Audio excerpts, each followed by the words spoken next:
ولا تقتلوا انفسکم، قرآن ہے، اپنے آپ کو قتل مت کرو، ان اللہ کان بکم رحیما، خدا تم پر رحم والا ہے۔ اور کسی کو اگر سخت مصیبت آ جائے، مثلا بیماری کی آ گئی یا ایسی حالت پیدا ہو گئی زندگی سے بیزار ہے، تو اس میں آقا جی نے طریقہ سکھایا ہے، اس میں یہ دعا کرے، اللہم احیینی ما کانت الحیاۃ خیر لی، اللہ تجھے مجھے زندہ رکھ جب تک زندگی میرے لیے بہتر ہے، وتوفنی اذا کان الممات خیر لی، او کما قال، یا مجھے موت دے اس وقت جس وقت موت میرے لیے اچھی ہے، یہ نہ کہ مجھے موت دے، خود کشی چھوڑو، مانگنا بھی نہیں چاہیے موت سے،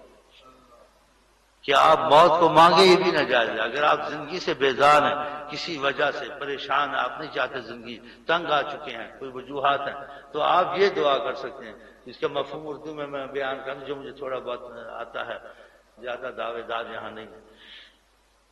تو اللہ تعالیٰ مجھے زندہ رکھا، آقا جی نے کہا، اس کا اگر اردو میں بھی آپ مانگ سکتے ہیں، سکھا سکتے ہیں کسی کو، ہاں جی کوئی ایسا ہو،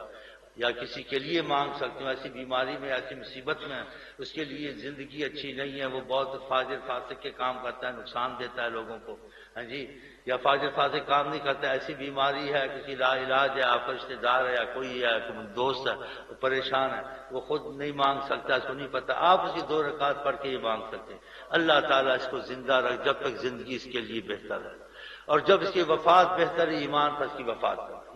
یہ نہیں کہتے اللہ تعالیٰ اس کو موت دے، نہ کسی کے لیے نہ اپنے لیے، تم انسان مجبور ہو اپنی زندگی سے، حالات سے، تو اس کو یہ طریقہ آقا جی نے سکھایا، کس طریقے سے سکھایا۔